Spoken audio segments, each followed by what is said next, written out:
Hey everybody, I'm Lori Rudiman. Welcome to Punk Rock HR.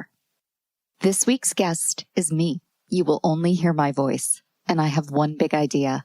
I want to defund HR.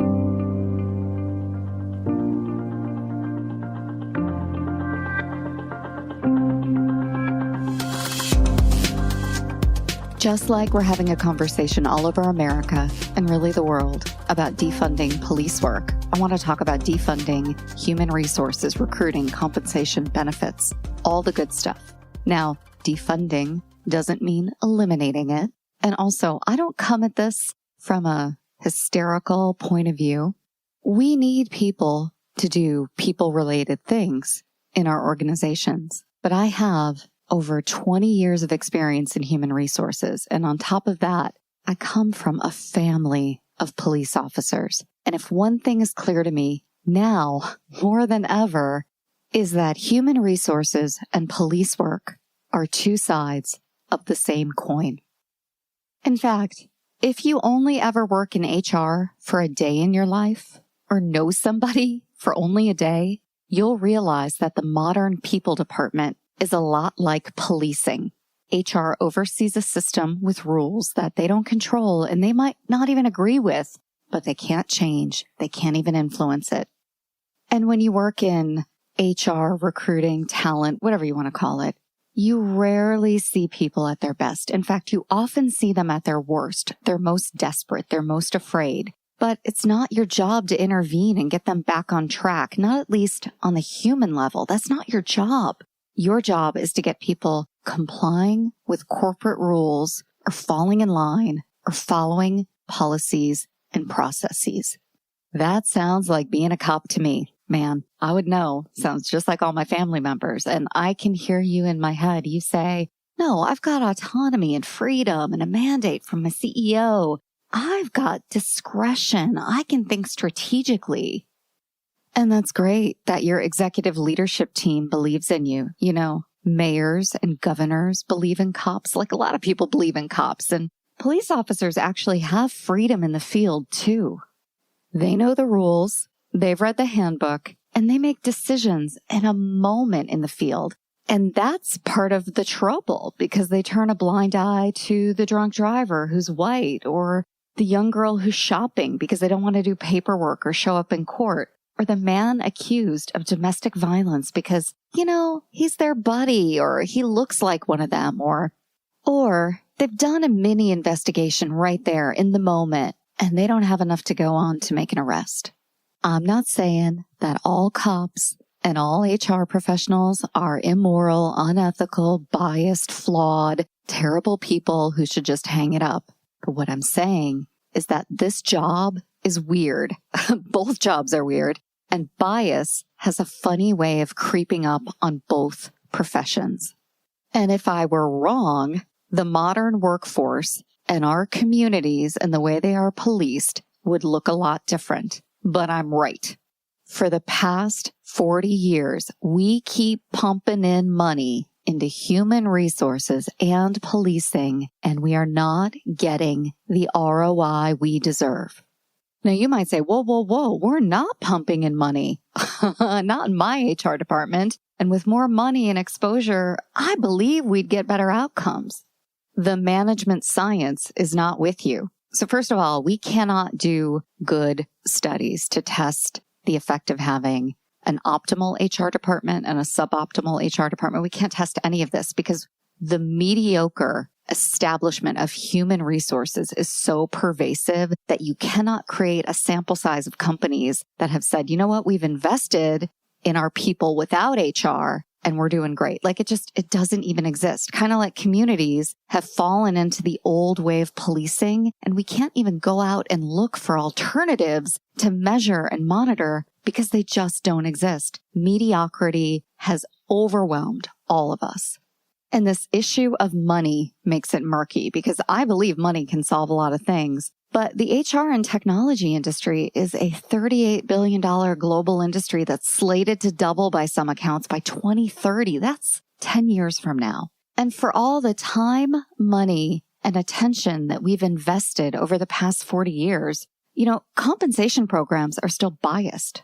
equal opportunity in most organizations is a joke. We haven't addressed racism, sexism, homophobia, transphobia, misogyny, ableism, a bias against veterans in our workforce. In fact, we haven't even trained people to fake it.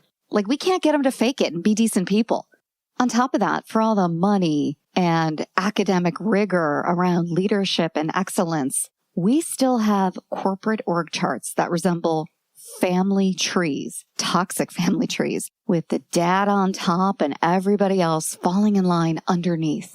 How's that ancestral org chart working out in your family? Don't tell me you don't need someone to come in and root out the rot like every other family in the world.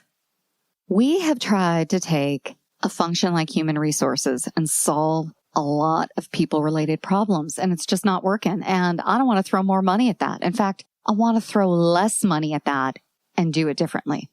First, I want to fundamentally rethink the function, like the department and the people who do work. Hello, this is Michael Vandervoort from the Drive-Thru HR podcast, where we discuss ideas, trends, and activities that impact HR, talent, HR technology in the workplace. Our focus is on expanding knowledge and igniting curiosity as we hear directly from people who are shaping the future of the HR industry. Join us. Because human resources and recruiting and all the related jobs require the worker to put herself in a dehumanized state and implement programs and practices that are in the best interest of an organization and not necessarily people.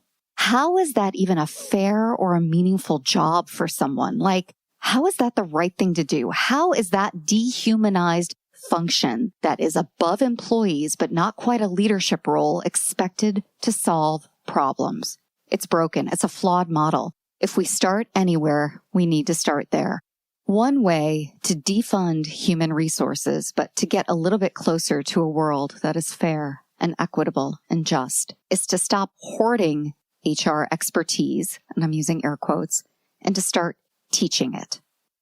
The modern people department has expertise in employment law and legislation and sourcing and recruiting and screening and benefits and comp and community building and even leadership and communications. We are in the golden age of learning, and if we collectively taught people how to do HR and baked it into their job descriptions as individual contributors and leaders and not allow for the dissociation between work and treating people with respect and dignity, we could change the entire world.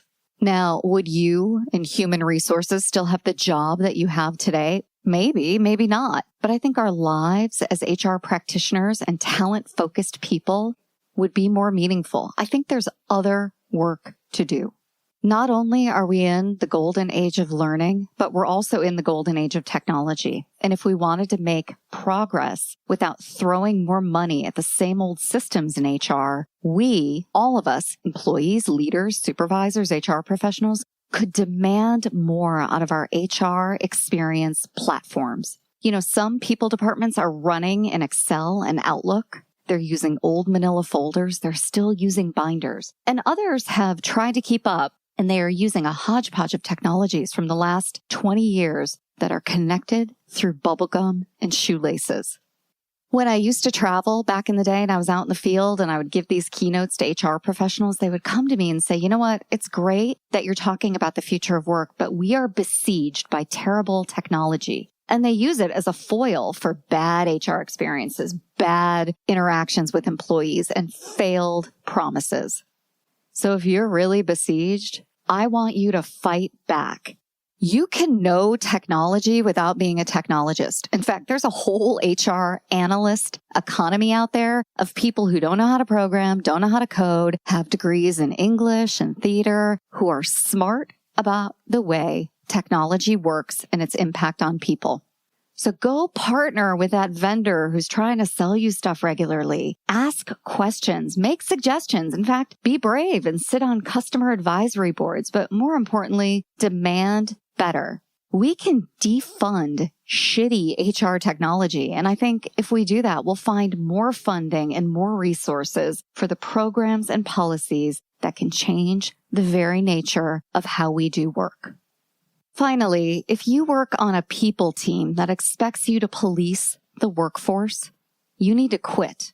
Money isn't the only form of currency. Time and attention, and your time and attention, are valuable. You can defund HR by leaving and getting a job elsewhere. That could be at a company with a great HR department. I don't know where that is. Or at a company that's really rethinking the value prop of people, human resources, recruiting, benefits, all the good stuff. But as long as you stay in a job that infantilizes workers and dehumanizes you as a human resources professional, you are part of the problem. Make a plan, set a deadline if you can't quit today, and get the hell out.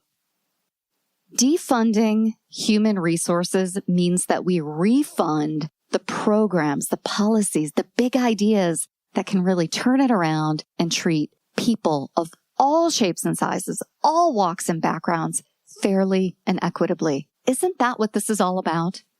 And when HR is finally defunded and rebuilt, and I believe it will be, the people who just enforced the status quo and followed orders are the ones who are going to be out on their asses anyway and answering big questions about culpability and complicity.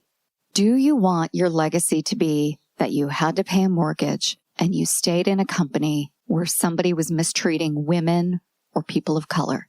Do you want your legacy to be that you turned a blind eye because you just couldn't get enough proof that your executive leadership team was homophobic or transphobic? Do you want your legacy to be that you went to work every day and you participated in a system that not only dehumanized workers, but dehumanized you because you had credit card debt? The future of work is here. For many, it was foisted upon you, but it's here. You can no longer ignore what's happening in the world and in your corporations. People are asking questions about what side you're on, what you believe in, what you're going to do to make the world a better place going forward. And if you cling to the last vestiges of human resources, you're not only going to miss an opportunity to change the world, but you're going to miss an opportunity to be on the right side of history. Thanks for listening to my big ideas around defunding HR, and we'll see you next time on Punk Rock HR.